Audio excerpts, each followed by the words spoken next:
নমস্কার, আমি সুস্মিতা।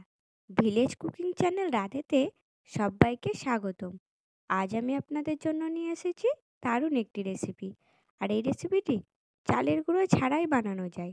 তাহলে চালের গুঁড়ো ঝামেলা না করে চলুন আমরা দেখি এই রেসিপিটি কিভাবে বানাচ্ছি আর কি কি উপকরণ লাগছে এই রেসিপি বানাতে।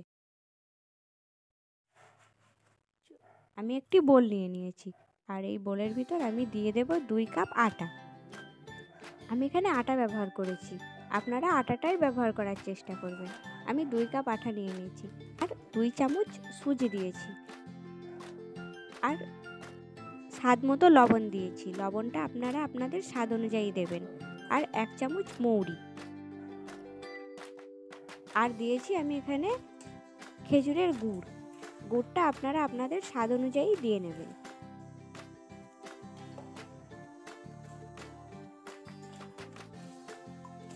আমার এখানে গুড় দেওয়া হয়ে গেছে।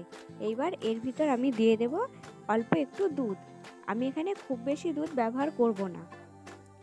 যদি এখানে খুব বেশি দুধ ব্যবহার হয়ে যায় তাহলে ব্যাটারটি পারফেক্ট হবে না, তাই আমি এখানে অল্প একটু দুধ দিয়েছি।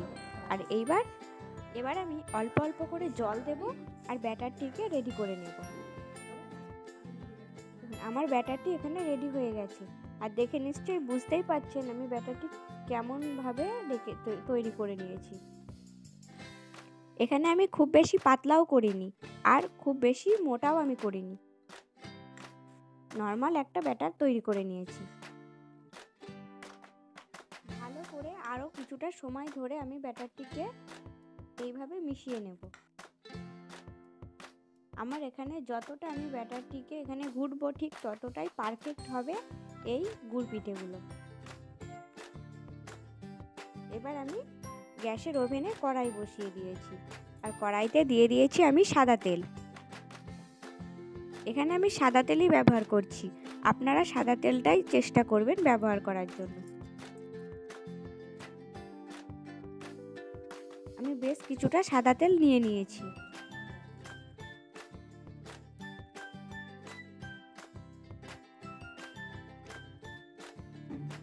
আর তেলটা একটু গরম হয়ে আসলেই আমি ওর ভিতর আস্তে আস্তে একটা একটা করে ছাড়তে শুরু করব। আমার এখানে তেলটা বেশ গরম হয়ে এসেছে। এবার আমি এই তেলের মধ্যে ওই ডাবু করেই এক ডাবু নিয়ে ব্যাটারটি তুলে ঠিক তেল বরাবর মাঝখান করে আমি দিয়ে দেব। এবার এক পিঠ ভাজা হলে আমি আরেক পিঠের জন্য অপেক্ষা করব।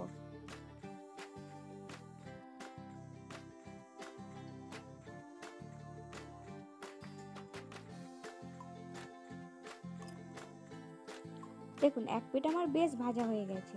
এবার আরেক পিঠের জন্য আমি এটাকে উল্টে দেব। দেখে নিশ্চয়ই বুঝতেই পারছেন তেল পিঠেগুলো কতটা ফুলেছে। আমার এখানে একটা গুড় পিঠে ভালো করে ভাজা হয়ে গেছে। আমি একই প্রসেসে আর একটা করে দেখাবো। আমি এখানে সেম এক ডাবু নিয়েছি ব্যাটার আর ঠিক মাঝ বরাবর দিয়ে দিয়েছি। এবার লুচির শেপে আমি দিয়ে নিয়েছি আর কত সুন্দর ফুলে উঠবে দেখেই বুঝতে পারবেন যে কতটা পারফেক্ট ব্যাটারটি তৈরি হয়েছে। আর গুড়ের পিঠেগুলো কতটা সুন্দর লাগছে দেখতে আর খেতেও হয় অসম্ভব সুন্দর। একবার হলেও বাড়িতে বানিয়ে দেখবেন। ভিডিওটি ভালো লাগলে অবশ্যই লাইক কমেন্ট শেয়ার করতে ভুলবেন না। আর আমার চ্যানেলে নতুন হয়ে থাকলে চ্যানেলটি সাবস্ক্রাইব করার অনুরোধ রইল, যাতে আমার নিত্য নতুন ভিডিও সবার আগে পৌঁছে যায় আপনাদের কাছে। দেখুন এই গুড় পিঠেগুলো কতটা ফুলেছে আর কত সুন্দর হয়েছে দেখতে। দেখা হবে আবার পরের ভিডিওতে। টাটা।